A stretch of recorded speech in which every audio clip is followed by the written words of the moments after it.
거짓말의 표현은 생각보다 커요. 거짓말은 우리의 삶에, 우리의 사회에 앓고 있는 중병과도 같은 것입니다. 여러분 곳곳에 들어가 보세요. 그 사회 속에 우리의 모든 관계 안에 그 사건과 사고와 문제와 어려움과 불행과 모든 어두움의 한가운데는 거짓말이 들어앉아 있어요.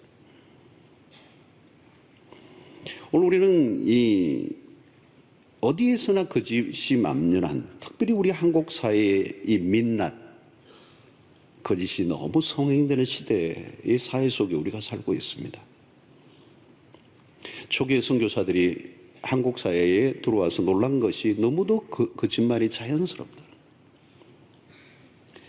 여러분, 진실의 문제는 신앙의 핵이에요. 핵, 중심부에 있는 것입니다.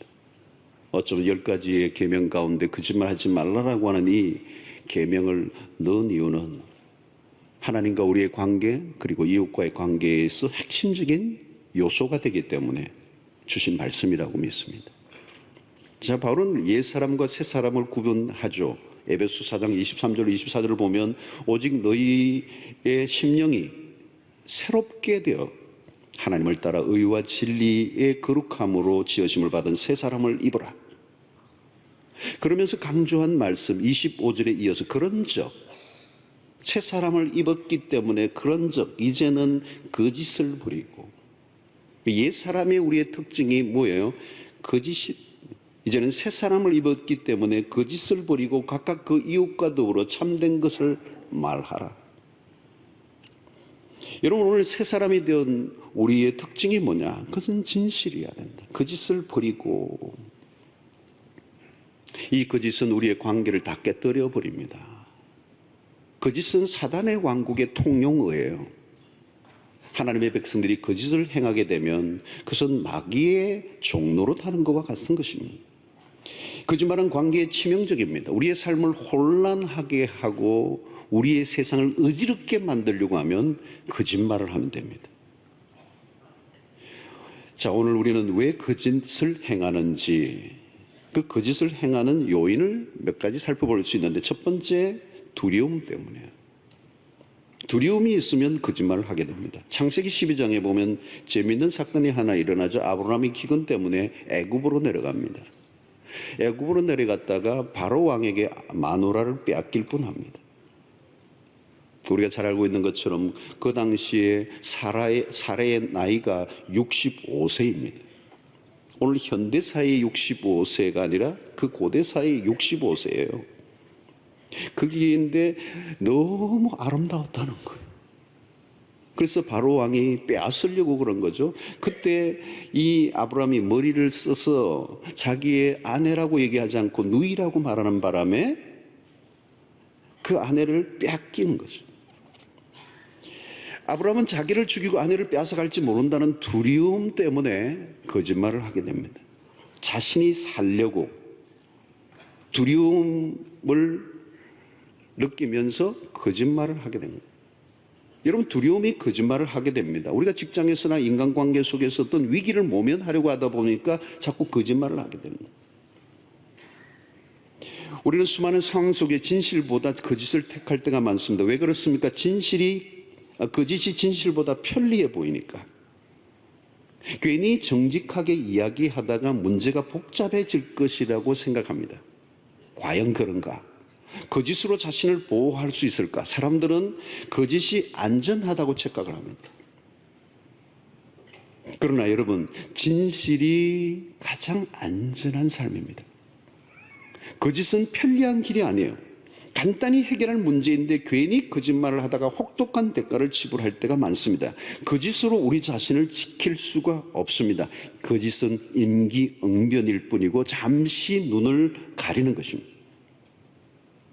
잠언 12장 19절을 보면 이런 말씀이 있습니다. 진실한 입술은 영원히 보존되거니와 거짓 혀는 잠시 동안만 있을 뿐이니라. 잠시만 통하는 것. 여러분, 아브라함은 하나님의 개입으로 바로 왕으로부터 아내를 되찾습니다. 그러나 바로에게 책망을 듣죠. 이방의 왕에게 하나님의 사람이 꾸지람을 듣습니다. 자, 오늘 우리가 세상을 살다 보면 재미있는 현상 가운데 하나는 세상은 거짓투성이면서도 불구하고 신자가 거짓말을 하면 야단을 칩니다. 신자가 그러면 되느냐고 욕을 막 하는 거예요. 무슨 말입니까? 신자라도 거짓말 좀 하지 말았으면 좋겠다라고 하는 그런 의미가 들어있어요. 신자까지 거짓말하면 이 세상이 어떻게 되겠느냐라고 하는 의미가 꺼내 들어가 있는 거예요. 제발 너희들만이라도 좀 거짓말하지 않으면 좋겠다라고 하는 그 염원이 담겨 있는 거예요. 책망하는 는. 여러분, 어떤 일에 실수를 했을 때 잘못했다고 인정하면 아주 간단한, 최고의 간단한 방법. 잘못했으면 sorry 하면 되는 거예요. 빨리. 자신의 실수를 인정하지 않으려고 자기 변명과 합리화를 늘어놓으면 늘어놓을수록 거짓말의 보따리가 커지고 거짓말은 눈덩이처럼 불어나는 거죠. 이 두려움을 이겨야 진실할 수가 있는 것입니다. 두 번째는 뭐예요? 교만입니다. 자신보다 더 나은 평가를 얻고자 할 때 거짓말을 하게 되는 거예요. 자기를 포장하는 겁니다. 이 허세와 허영, 이 허영의 도시 안에서 자기를 부풀려 설명하려고 하다 보면 거짓말이 되는 것입니다. 에덴 동산에서 아담과 하와가 마귀의 거짓말에 속아 넘어간 것에는 교만이 들어있는 거예요.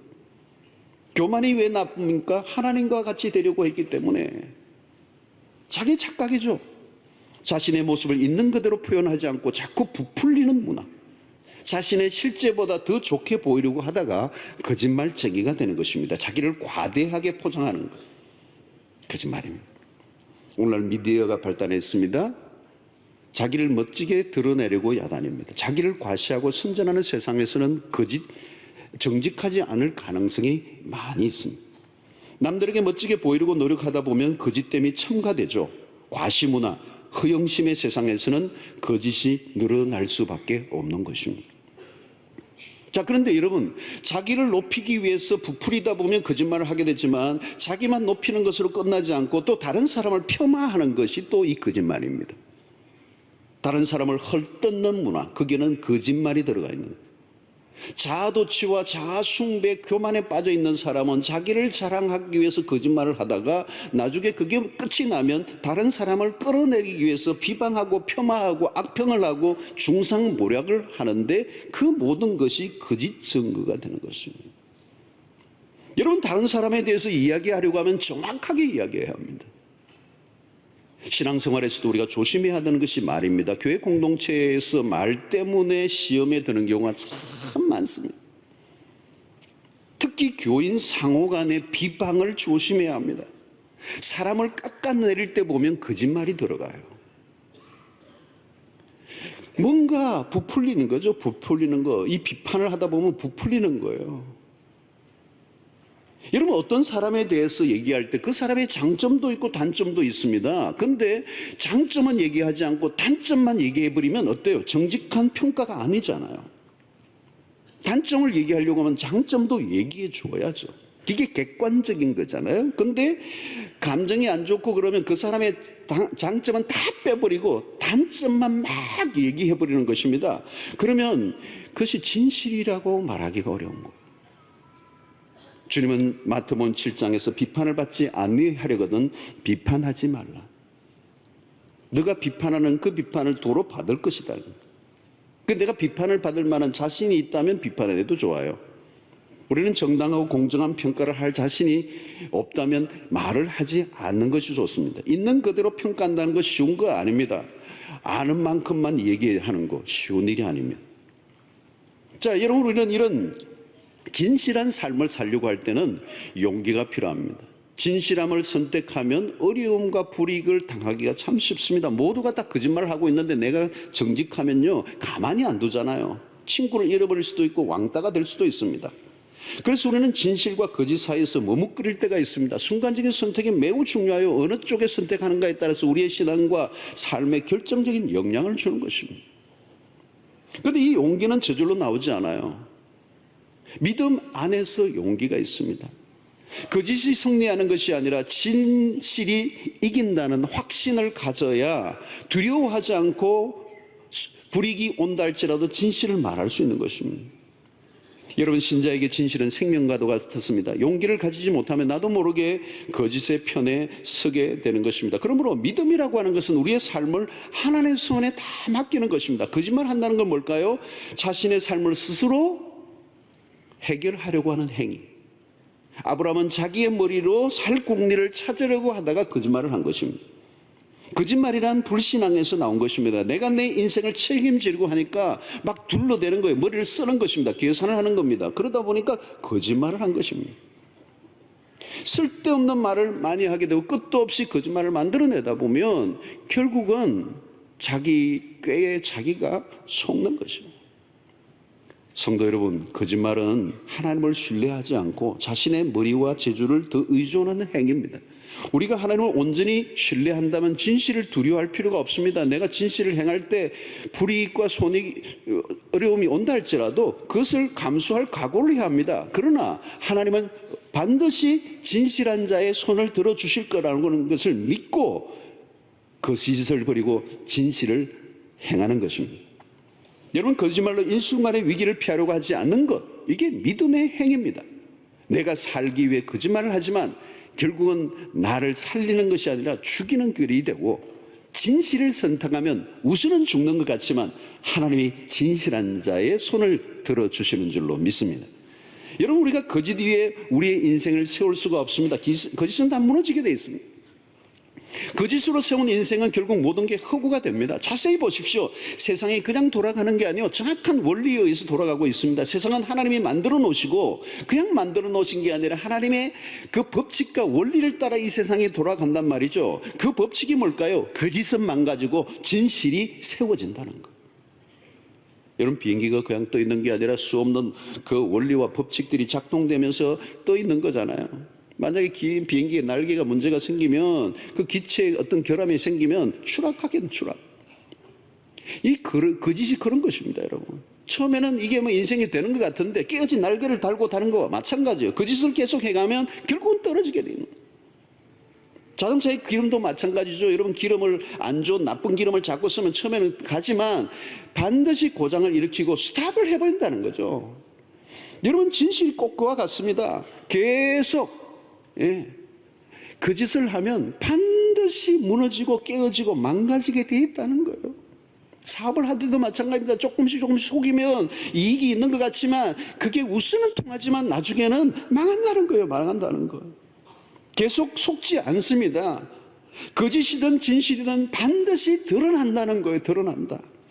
단기 이익을 노리는 사람들 있잖아요. 단기 이익. 그 단기이에요. 단기에 장기가 아니라는 거. 잠시는 이익이지만 결국은 망하게 된다는 거예요. 여러분, 거짓이 단수가 높은 것 같지만 사실은요, 낮은 거예요. 거짓말을 아주 기가 막히게 하면 단수가 높다. 단수가 높은 게 아니에요.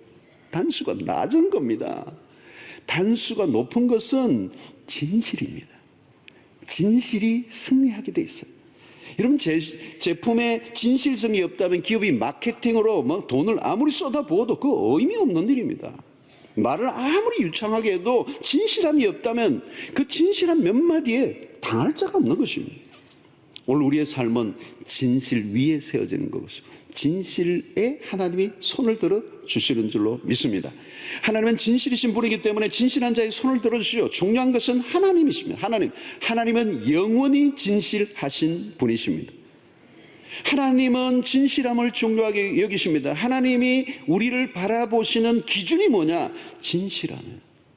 진실해야 하나님을 만날 수 있습니다. 만약에 내가 거짓말을 하고 거짓된 자아를 가지고 있다면 하나님이 대하실 대상이 거짓이면 하나님이 만나 주실 수가 없는 거예요. 우리의 중심에 진실함을 만나십니다. 하나님 우리를 만날 때 진실함을 만납니다. 그러면 여러분, 우리가 기도할 때도 가장 중요한 것은 회개 기도입니다. 회개. 우리의 청결한 양심으로 깨끗한 심령으로 우리의 자아가 거짓됨이 없이 하나님 앞에 나아갈 때 하나님을 만날 수가 있습니다. 아무리 오래 기도한다고 그게 하나님을 만날 수 있는 게 아니라는 거죠. 여러분, 하나님의 다루시는 관심은 당신이 진실한가? 여기에는 양보가 없습니다.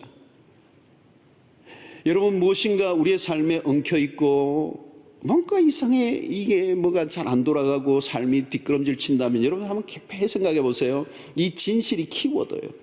우리의 삶을 풀어가는, 우리가 진실을 회복한다면 우리의 관계에 놀라운 변화가 일어날 것이고, 우리의 하고 있는 사업과 우리가 하고 있는 모든 일들에 혁명이 일어날 거예요. 여러분, 지금 우리가 지독한 거짓 사회를 살고 있습니다. 문화적으로 거짓된 사회예요. 어디를 가나 거짓으로 인해 힘들어하고 사고가 터지고 있는 이유도 전부 다 거짓 때문입니다. 거짓, 숨기는 거예요. 속이는 거란 말이죠. 여러분, 비즈니스 안에 거짓이 있지 않습니까, 여러분? 돈이 굴러다니는 곳에 거짓말이 유독 많아요.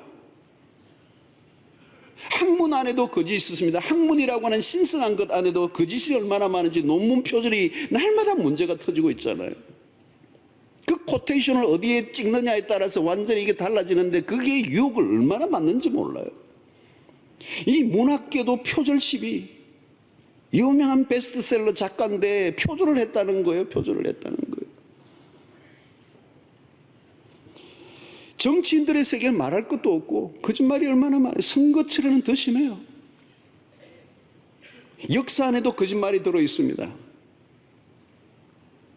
스포츠계에도 성적 조작을 하고 기록을 조작합니다. 게임을 보는데 이게 거짓말을 보고 있는지도 모르는 거예요. 얼마나 안타까운 일입니까? 어디를 가도 거짓이 없는 곳을 찾아보기 힘들어요. 거짓이 일반적이고 보편적인 사회는 미래가 어두운 것입니다. 진실이 담보되지 않으면 모든 것은 허물어질 수가 없습니다. 허물어질 수밖에 없는 것이죠. 회사에서도 기가 막힌 시스템을 만들고 수 없는 자료들을 동원하고 정책을 세운다고 해도 진실하지 않으면 모든 건 다 헛수고입니다. 다 헛수고하는 거예요. 대단한 재능을 갖춰도 진실함이 없다면 위험한 사람이잖아요.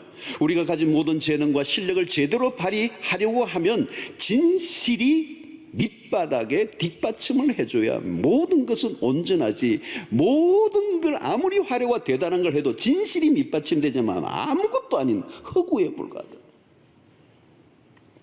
그러므로 여러분, 만약에 우리가 이 거짓된 사회의 한가운데서 하나님의 백성이 진실된 삶을 산다면요, 그건 충격적인 삶을 살 수가 있어요. 오늘 어디를 가나 재주는 많고 뭐 탁월하고 머리도 좋고 기술도 탁월하고 하는데 문제는 뭐냐면 진실하지 않는다고요. 이 진실하지 않은 사회 속에서 하나님의 백성이 정말 정직하고 진실하기만 하면 임팩트, 충격적인 삶을 살 수가 있어요. 하나님의 백성들의 경쟁력이 있다면 정직함이라고. 여러분, 어디를 가보나 여러분 보십시오. 정말 믿을 만한 사람 한 사람이 없어서 야단해요. 한 사람 한 사람. 거짓을 행하지 아니하고 정직한 한 사람만 있으면요, 그 직장 안에서요 역사가 일어나요. 역사가 일어나요. 일이 다 몰리게 돼 있어요. 진짜 100% 믿을 만한 거짓이 없는 진실한 한 사람, 그건 여러분 혁명적인 삶이에요. 혁명적인 삶. 신자로서 진실함을 인정받는다면 대단한 역할을 할 수가 있습니다. 대단한 역할을 할 수가 있습니다. 신자로서 진실을 회복한다면 모든 영역 속에서 영향력 있는 리더십을 발휘하고도 남아요. 이건 어디 가나 통용되는 최고의 무기고 가장 강력한 수단이고 최고의 능력이고 그게 진실이에요.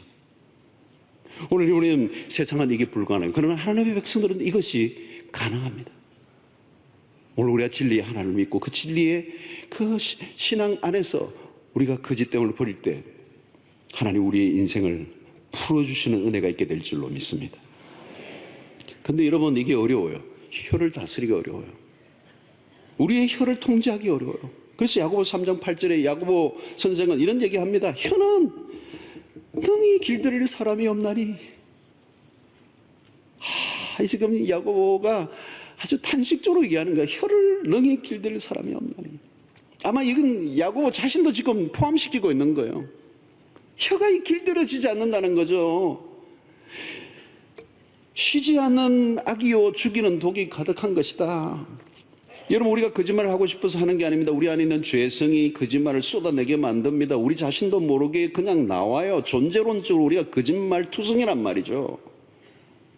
그래서 어떤 경우는 내가 거짓말 하는지 안 하는지조차도 알지 못할 정도로 거짓말이 우리의 심령에 깊은 겁니다. 존재론적으로. 우리가 그것을 분별조차 하지 못하기 때문에 죄를 죄로 여기지 못하고, 이 고질적인 죄 중에 죄가 이 거짓말이에요.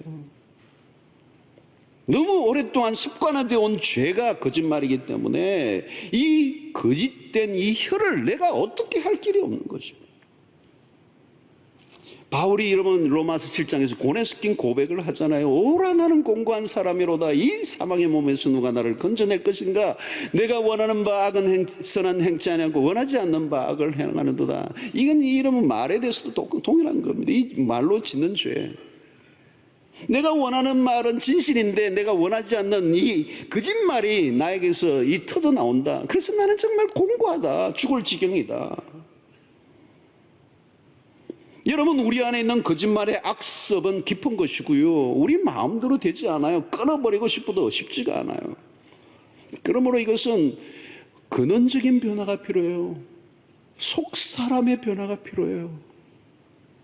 하나님이 우리에게 전적인 은혜를 허락하셔서 그야말로 성령의 충만함을 입어서 압도하는 은혜 속에서 혀를, 내 심령을 주장하실 때만이 가능한 거예요.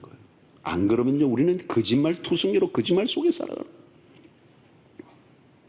여러분, 오늘도 이런 말씀을 들으면서 철저히 거짓말에 대한 죄에 대해서 회개가 필요해요. 하나님, 내가 이런 부분에 자꾸 거짓말을 합니다. 이 거짓으로부터 나를 구원해 주십시오. 내가 이런 거짓말의 죄에 대한 깊은 회개를 통하여 그리스도의 보혈의 은혜를 힘입어 이 죄의 족쇄가 끊겨지게 해 주십시오. 이 간절한 기도와 함께 성령의 도우심을 통하여 내가 이 거짓된 혀로부터 나를 지켜 이제 진실한 삶을 살게 해 주십시오.